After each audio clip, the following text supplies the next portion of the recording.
Hello, everybody. We're back today. I have a very special guest, someone who's pretty amazing, I think, and who's very talented. She's a brain coach and works with anxiety and also does lots of other things. There's a work she has out, the Brain Coach Who Cares. I really, really can't wait to get into this. This is one of my favorite subject matters, and to find someone who is able to converse and share their wealth of knowledge is wonderful. Helen Dugdale, thank you for being here. How are you doing today? Great. Thank you, Christopher. It's great to be with you, and I'm looking forward to having this chat. Amazing. We have probably a 2-second delay because there's such a great distance between us. I think you're on the other side of the world, but this Yes. is wonderful.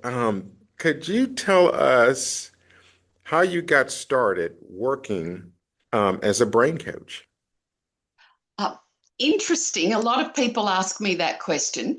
I actually started out in science 50 years ago and worked in research for 20 or 30 years.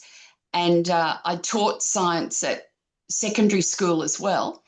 And then I started up my own business running personal development workshops. And that includes things like leadership, goal setting, confidence, communication skills, motivation, those sorts of things. And I thought if I'm if I'm helping people with these subjects, I should really go back to uni and study psychology. So I went back to uni and did a postgraduate diploma in psychology. And I graduated on my 62nd birthday. And that's after having done statistics, which is which is a hard slog. Anyway, I'm glad I finished it. And while I was studying psychology, I heard about this German method of brain coaching, and so I went over to Europe and trained with the German psychologists who developed this method, and and that was 10 years ago. And since then, I've been helping people in Australia and by Zoom with people around the world. It's really, really interesting.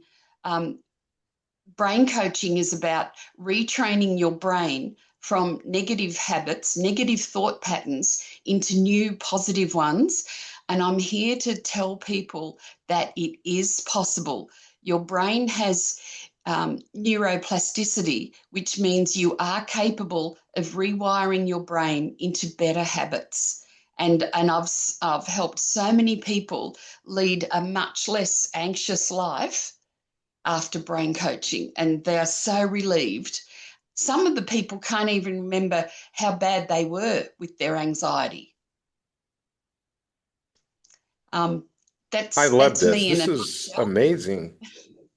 This is Yes. amazing, Helen. I studied in Virginia, in America, neuroplasticity. And you don't find a lot of people that know about that. And could you talk to us for a few minutes about what neuroplasticity is? Yes. It's about the wiring of your brain, and there's synaptic connections. And when they're firing together, the synaptic connections, that's going to reinforce that message that your brain is telling the rest of your body. Um, and if you, like you've heard of people who keep saying, "Oh, I'm bad at maths. I'm never going to be any good at maths," over and over again. Well, guess what? They won't be good at maths because that's what they're telling themselves. And that's what the synaptic connections in their brain, their neural pathway, is telling them they're not good at maths. Or it could be someone saying, "Oh, I'm no good at relationships. I always fail. I'm never any good," that sort of thing. That's what's being reinforced in your brain. What if you kept telling yourself, "I am a good person," or I can do this, or I am capable. If you keep telling yourself something positive, your synaptic connections are going to rewire, and so that you will feel good about yourself. You will be able to do such and such. Whatever you're telling yourself, if you repeat it often enough, that's what will happen. And I've got lots of stories that I could tell you about how people have changed their way of thinking because of neural plasticity in their brain, and led a much happier life. Like a really good example is if someone is right-handed and they hurt their right hand and they have to start using their left, at first it's a bit awkward. And then after a bit of practice, you can use your left hand, like you can use the computer mouse easily. You can hold a pen. You can hold a coffee cup more easily. That's your neural plasticity in your brain telling the nerves in your arm and your fingers, hold the cup this way, hold the pen that way. So in an easy example, that's neuroplasticity in real life. Your brain rewiring messages down to your left hand. Is that easy to understand how neuroplasticity works? Yes, and that's a beautiful example. I really like that. What is a good example, of course, without revealing any names or anything, of Mm. a very difficult case that you work with? Maybe you can go through that so people can have some ideas, and maybe they think that, my anxiety is so bad that I can't function. There's no hope for me. What types of examples might you give to people to give them a I've little got bit of hope? an easy one. Is a sport in a sports performance. This woman was a rodeo rider, and she even breeds her own horses. She's grown up with horses. She trains her horses, and she said, I'm never good enough. I never win. And I know I'm just as good as everybody else around me, but I never win. And I said, okay, tell me, what are you telling yourself before you go into that competition? Before you're on your horse, the gate's about to open out into the arena, what are you telling yourself?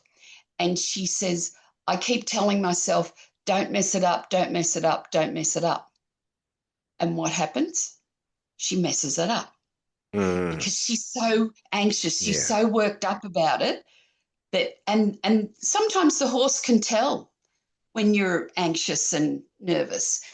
Anyway, I said, what if Mm, you rephrase that? And I said, tell me, how do you want to feel? What do you want to tell yourself instead? And she thought about it and she said, I want to be able to say, I've got this. And I said, because the facts that's are, right. you know you're good at what you do. You know you've trained well. You know you're just as good as everybody else. So what do you want to tell yourself? And she said, I want to be able to say, I've got this. So, and I said, keep saying it even before the competition. Um, keep saying it over and over again so that you're rewiring your brain in the lead up to the competition. I've got this. I've got this. I've got this. And anyway, I think it was a couple of weeks later, she rang me and said, guess what? She said, I am national champion at rodeo Mm, riding.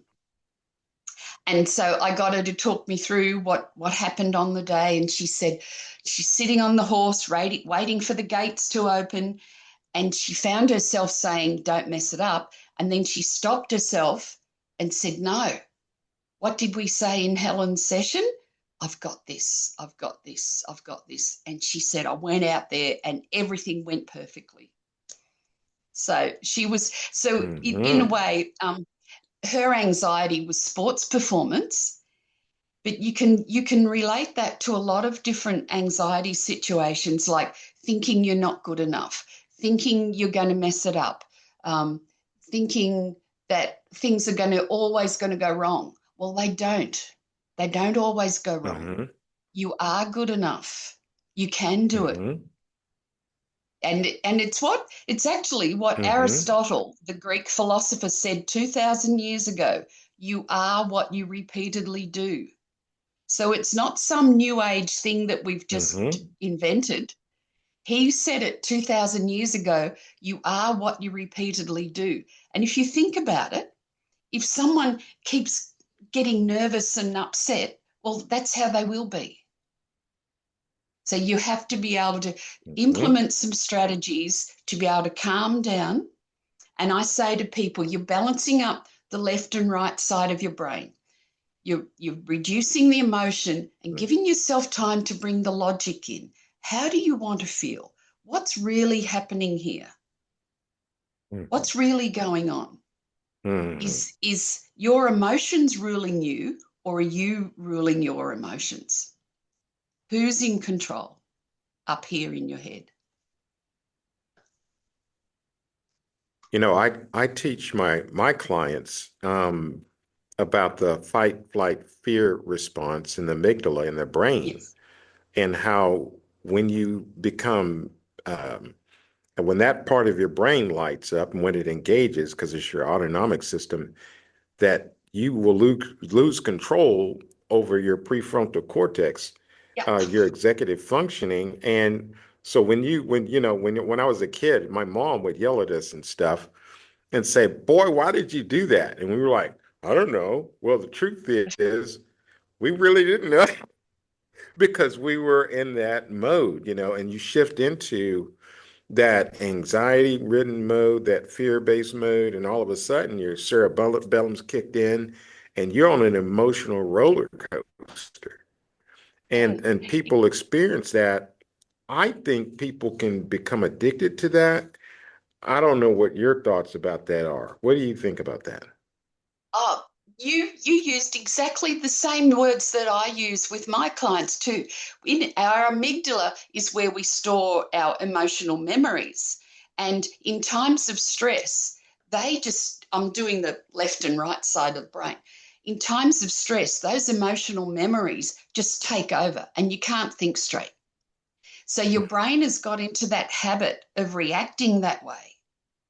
So in and and and as you said, it's like an addiction because you react that way all the time. A bit like road rage. If someone Okay. is in road rage, that's how they're going to react. So they have to stop that somehow. And this is where the brain coaching comes in. There's 3 stages to my brain coaching method. The first stage is to one, Mm-hmm. identify the trigger. Why are you thinking, why are you reacting like that in the first place? And it might not be obvious, but I get down to the nitty gritty, why that's occurring. Then we process that original trigger so that you can finally get over that. We're not denying that whatever happened happened, but we're helping you resolve it. Left brain, right brain, left brain, right brain, helping you resolve it so that you're not reacting that way anymore. And then once you resolve it, then the third stage is, well, what are you going to do now? How do you want to be? How do you want to feel from now on? Do you want to keep reacting like you were? Or do you want to react in a different way? How do you want to respond? And that's where the prefrontal cortex Mm. comes in, because as you said, that's your working memory. That's where your decision making occurs. So instead of that being at the mercy of your emotions, the prefrontal cortex is your decision maker. You're in control there. How do you want to react from now on? How do you want to feel from now on? That's amazing. We're on the same page here. I teach anger management also, and Mm-hmm. that's a key component in my anger management masterclass. I call it emotion regulation, and Mm-hmm. I do the same thing with them, and we develop plans. We craft individual plans on how are we going to overcome this trigger, basically a bypass. we got to go so that they can program them through muscle memory, right? Neurological memory, Yes. so that then we Mm, don't have to worry about it anymore after a period of time. I think this is amazing conversation. Now, I love the way you put it.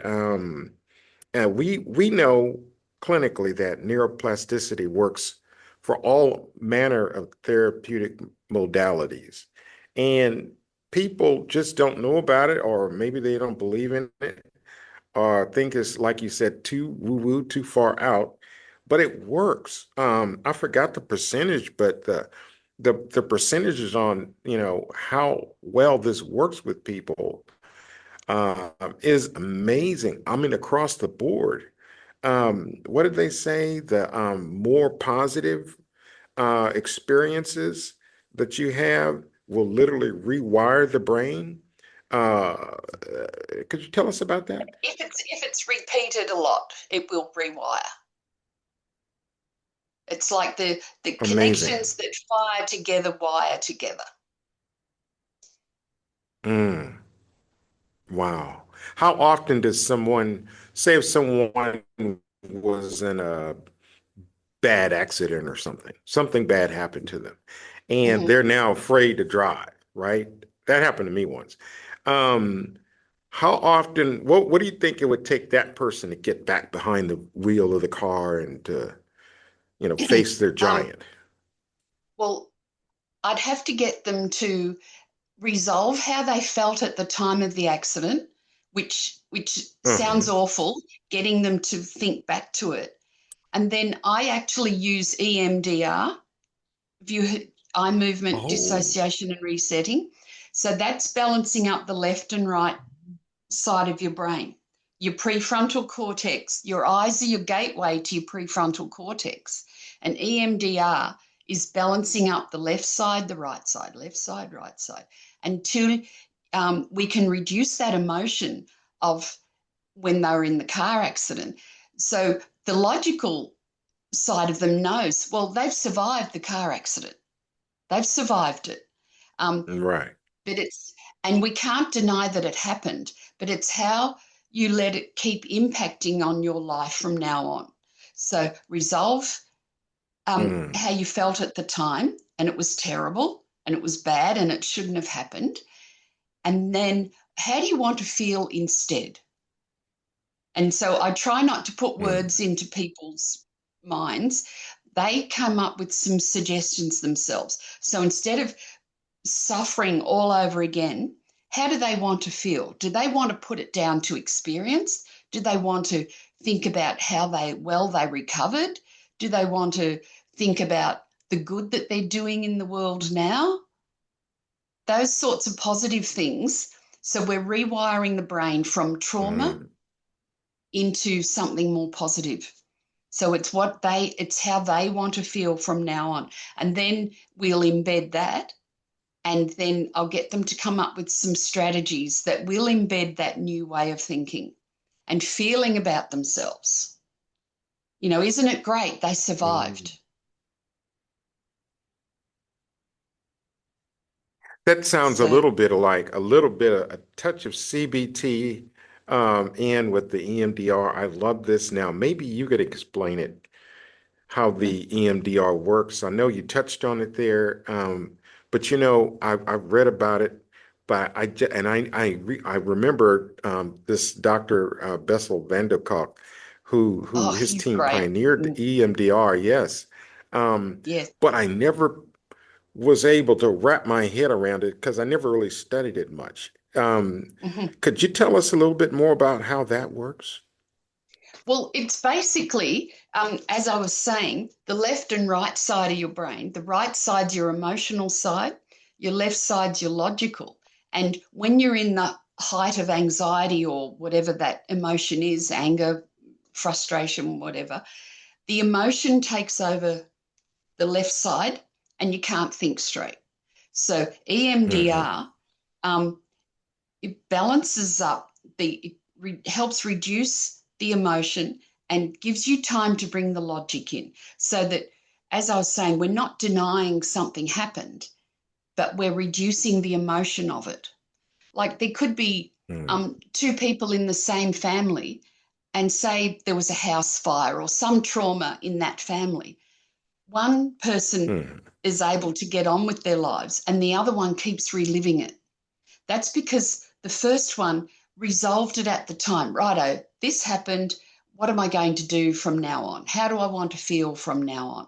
But the other one mm. hasn't resolved it in their brain. So EMDR will balance up the left and right side of your brain so that you can come Interesting. to terms with it. So that's it in a That's nutshell. It's incredible. balancing That left and right. Yeah, that's it is incredible. amazing. And I've had so many people come to me with anxiety, and then they've said afterwards that, or a couple of months later, they've said that they saw someone with anxiety and they felt like saying to them, life doesn't have to be like that. You don't have to be Mm, run by anxiety. And all the research says mm, that out of all the mental health disorders, anxiety is one of the easiest to overcome. Now, that sounds like a big statement, mm. but it is true. You can rewire your brain. I think that's amazing. This is something that people tend to live with, and they go to a lot of different therapists and have lots of bad experiences and things of that nature. And it tends to muddy the waters quite a bit. But to have someone like you to run down, what is it to, have good news that you can overcome it, and without reliving it all the time. Do you Well, find that pretty interesting or pretty amazing with yes, your clients? yes, amazing. It really is. It, in my early days of doing this, it used to blow me away, the difference. I Mm, had a young woman who couldn't go to sleep um, unless she slept with her mum, for comfort, security. mm, And her and her mum, they couldn't work it out. And she was a beautiful young woman. She said to me, I've got a boyfriend. I don't want to sleep with my mum. But, she just couldn't bear to be away right. from her mum. And and we worked out it was the family had a car accident when she was, or 10 years earlier. And for a while there, Mm, she didn't know if her mum was ever going to get out of hospital. So it's a classic case of um, separation anxiety. And mm, and then we resolved that. And she when we worked, she said, "Oh, but no one died." I said, "Yeah, but you were only a little girl. You didn't know what was going on. It was a mm-hmm, bad accident. They had the jaws of mm-hmm, life, trying to open the car, and her mum was trapped in the car.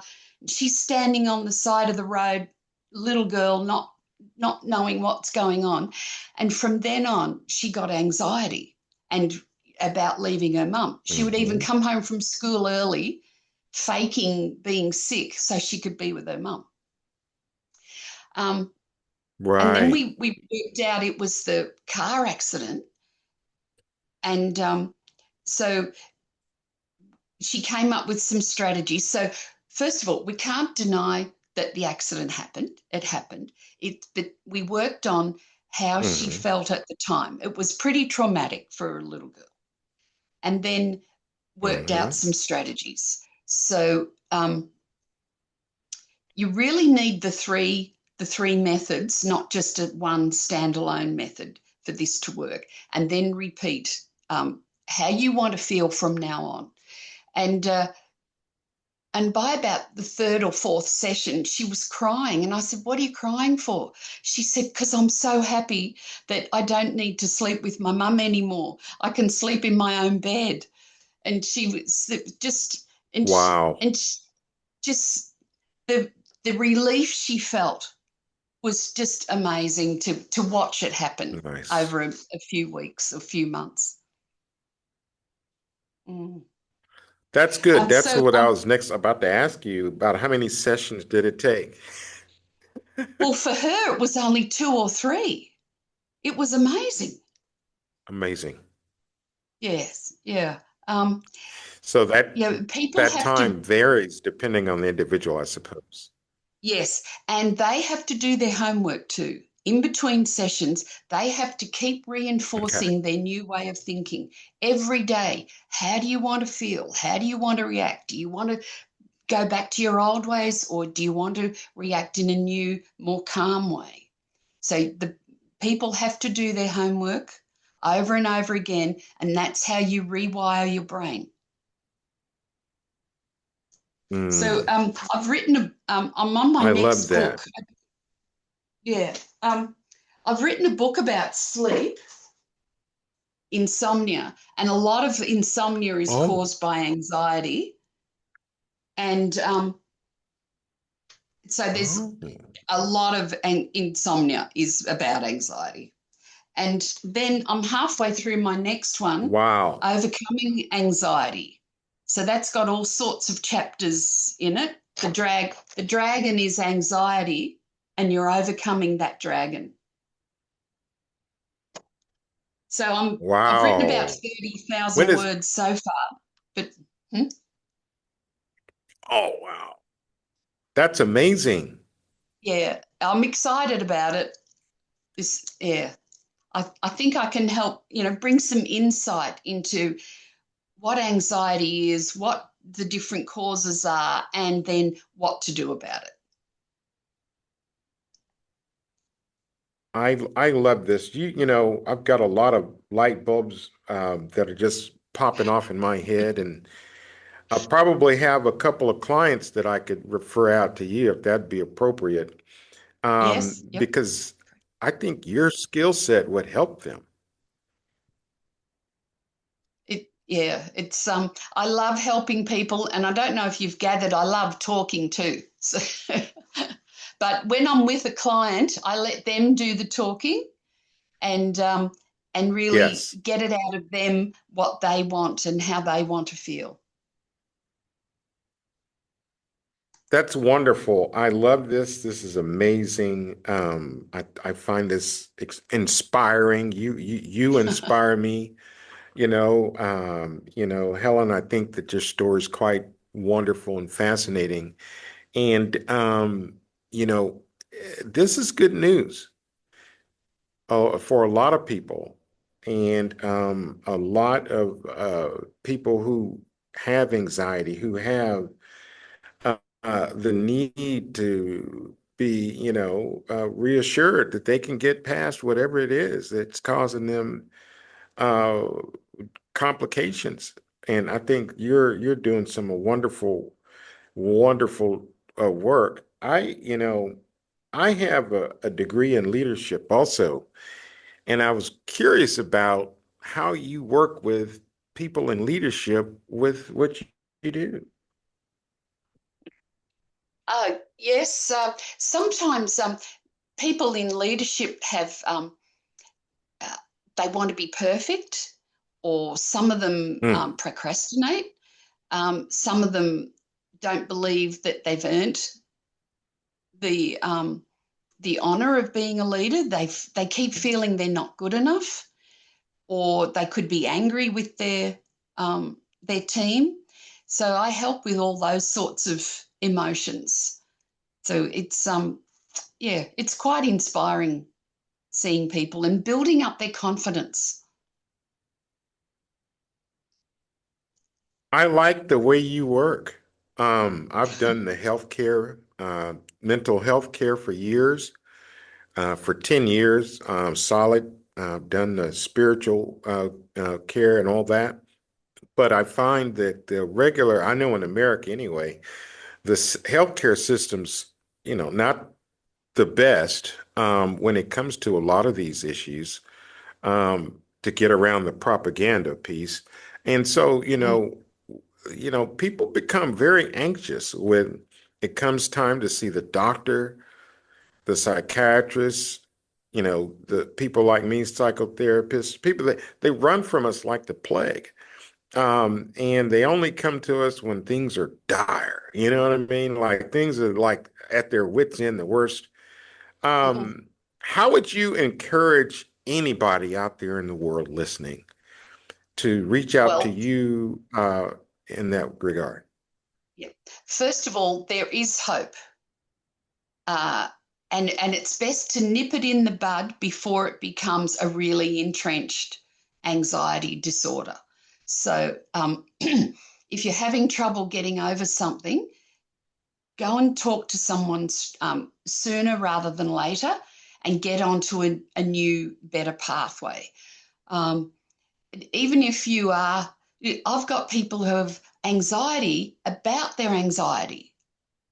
They Mm, think, oh, am I going to have another panic attack? Or if I go outside or go to that function, I'll have a panic attack. So they get anxious about having an anxiety attack, which which sort of like doubling down.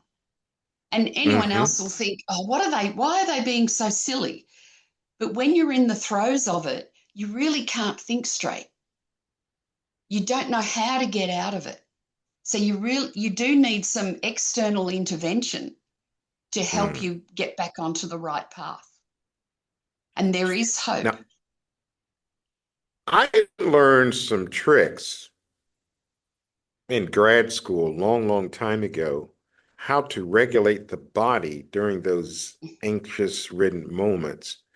And one of them is to put the hand over the chest and to just focus on the breathing. Have you done that with people before?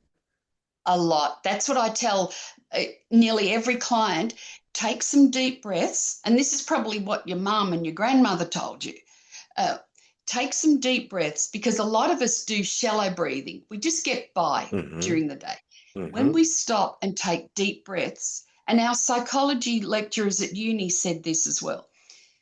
When you take deep breaths, you're putting oxygen into your bloodstream and that calms you down.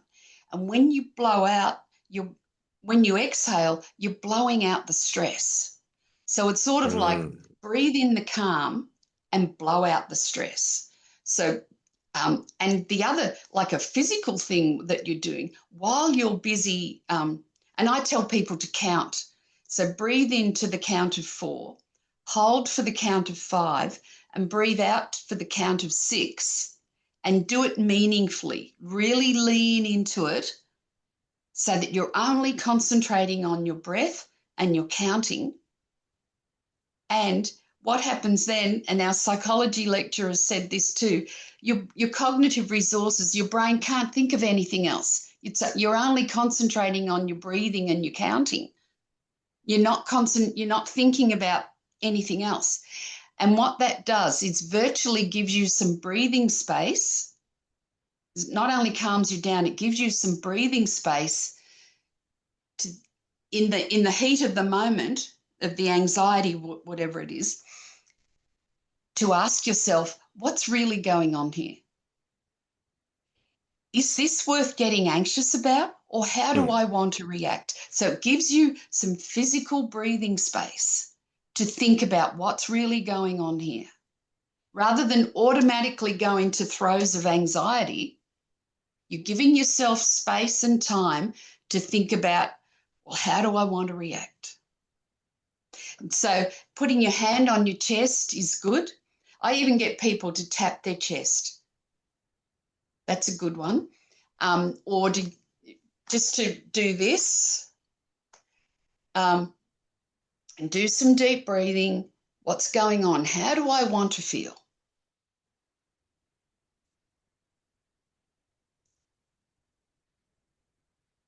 I love this If we, conversation. This is wonderful, wonderful, wonderful. And you're just validating everything I've ever thought about. How do you work with anxiety? You're the only person I've talked to really who, I'm gonna call you an expert on this because I think you are. You've got the credibility, and I think you've got the audience. And I really enjoy, this dialogue because people need to know that their anxiety isn't going to run their lives forever. Now, I know you have something in your hand. You could show the audience that. And while you're doing that, I want to ask you about have you worked with kids? Because I haven't worked with kids with anxiety, but I've talked to kids, and I used to teach in the classroom quite a bit up until this year. And so I've worked Mm. with a lot of middle school kids. When I ask those kids, how many of you all have anxiety? Like 99% of the class would raise their hand, boys and girls. And this is every class. Yes. And then Yep. most of them have sleep disturbance and so forth. With video games, with the phones and sleeping with their phones and all of that, what are your words? What would you have to say to those kids about their anxiety? Yep. That again, there is hope. And a lot of kids, I've worked with quite a few teenagers and some younger than teenage.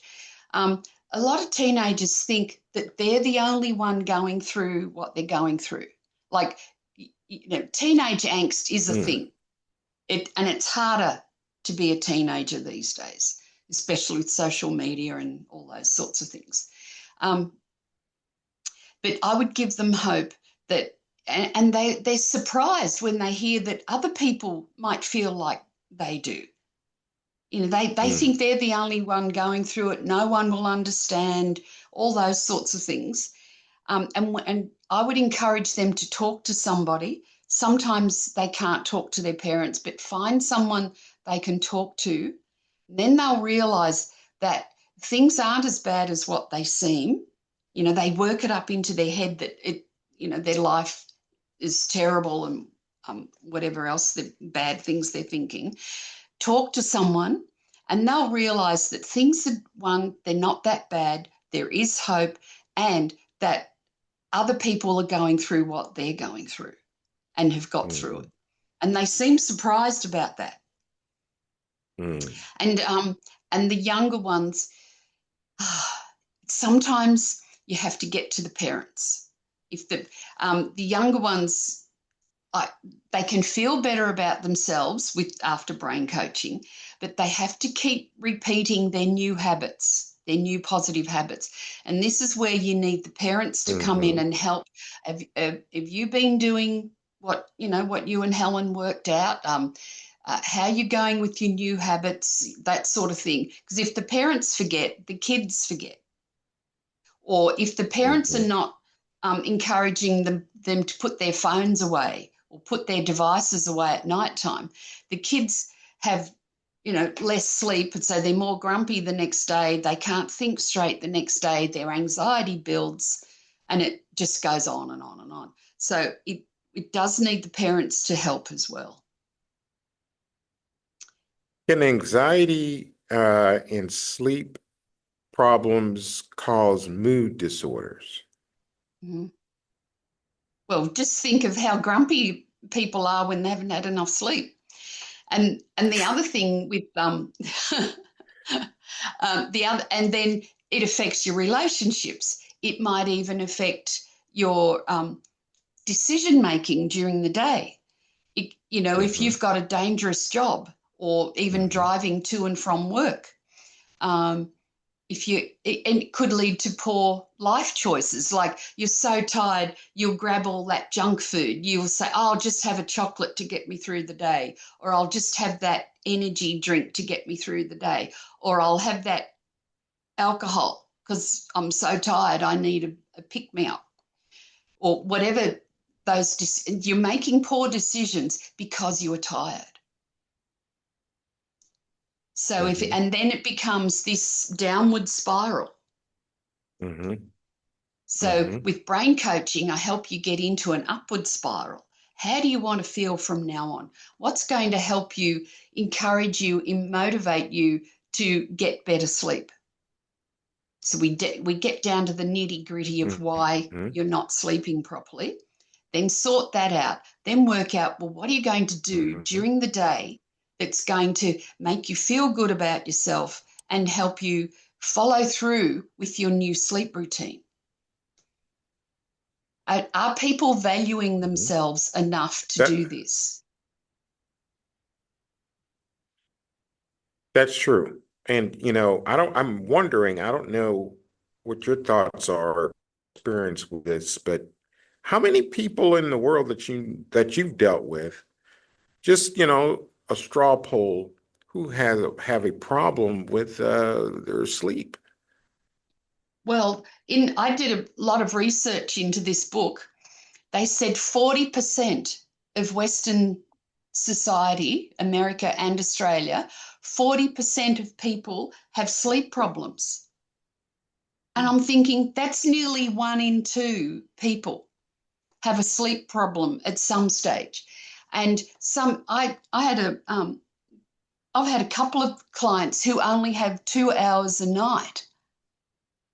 And I said, how do you get through the day? And they said, they just get through the day. And then all sorts of problems arise because of that. And then after brain coaching, they were sleeping 8 hours a night because we got them out of that emotional, whatever was holding them back, and getting into new habits. And they send me emails saying they're walking on air. They never knew life could feel this good. That's pretty amazing. I can admit, I can admit it, Helen. I did something I shouldn't have done. When I was in grad school, I was sleep deprived, seriously. And I pushed my body to the end because I did my entire master's program with all of my clinical work, which is quite a bit. And I was working 20 hours a day for, 5 days a week, pretty much, which is ridiculous. And trying to function on the remaining hours. And of course, I found out you can't catch up with sleep. So that's a fallacy. You can't catch up with sleep. And so I remember doing very strange things, saying things that I probably had no business saying. I even, and this is something strange. Maybe you can explain it to everybody. I would be in class, kid you not, and working on very little sleep. And I remember my brain literally shutting off while I'm sitting there watching people lecturing. And it was like I went into some hypnotic state. And Dissociation. Mm. when Oh my God, it was crazy. And I would have to Mm. apologize. I'm sorry, Professor so and so. I'm not myself today. Now, tell me about that, the dissociation. Could you tell the audience what Yeah, happened to that Christopher? yeah. I think your system and your brain just got overwhelmed because of little sleep, overwhelmed, and it's saying enough is enough, shut down. So that's the dissociation. Um, and and I was, as you were telling me about your little sleep and going 20 hours a day, some people say, oh yeah, I can do it, I can get by. Who needs more sleep than that? And they on and on. Something's going to give. If you keep a one-off is Mm. okay, like a all-nighter or something, but something's going to give, whether it's your physical health or your mental health. um, your system will break down and you needs time to recover. So you need sleep to drain for the toxins to clear away each night. So there was a build up there in your Mm. brain that just made you shut down. Hopefully you didn't keep doing it for years on end. Was it only a short time?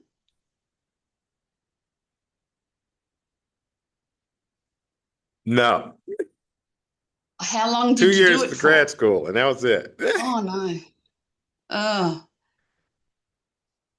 And after grad school, did For you two come back to years, normal? and then Yeah, after. at grad school,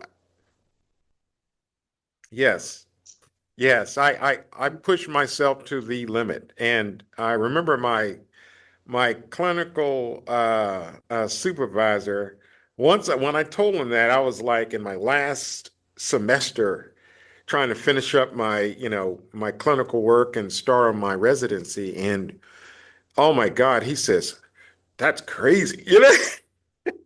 So yeah, it was ridiculous, yeah, actually.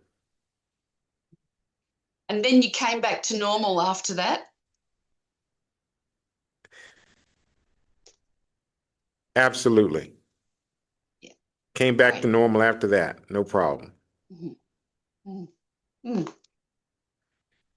Yeah. I'll never do that again. Good on you. You've learnt your lesson. My hard lesson. Absolutely. Man, well, I really appreciate this. This is wonderful. I'm going to let's wrap up here. I want to know, and I know my audience wants to know, how in the world can we get a hold of you? Because you have such wonderful knowledge and your skill set is needed across the world. How can we get in touch with you to make a session, an appointment, that kind of thing? And how can we get a hold of your books? Um, it, I think it's available on Amazon. If you just Google "Put Insomnia to Sleep," it should come up. It's on Booktopia, Amazon. It's on quite a few different uh, what do you call them? Available sites. Uh-huh. Put Insomnia to Sleep. And my website is Australian Brain Coaching or Okay. .com.au.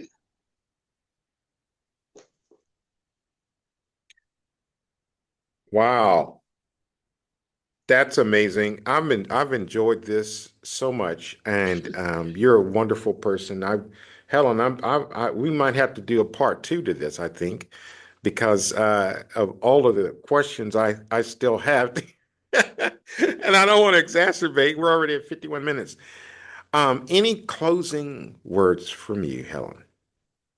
Um, I just want to repeat again that there is hope. You don't have to put up with whatever anxiety you have. There is hope. You can, unless there's a medical issue, and then I would encourage people to go and see about that. Um, if whatever your anxiety is, there is hope. You can lead a more relaxed, calm life. Even if there's other people involved, it's how you want to feel yourself. You can't change other people. It's how you want to feel yourself. And again, this was from the philosophers from 2000 years ago, that you can only control how you want to feel and react. Wonderful, wonderful, wonderful. What this has been wonderful and a pleasure. Can't say enough how much it's been a thrill having you on this show. And God thank you for bless you having and me. keep you, Helen. Your I've enjoyed wonderful it too. audience. Oh, wonderful. We're definitely going to have to book another session. Yep. I'd love to talk to you All again. right. Everybody, you're very welcome. All right, y'all, have a wonderful day. Go check out Helen's books and book a session with her. All right, take care. Bye bye.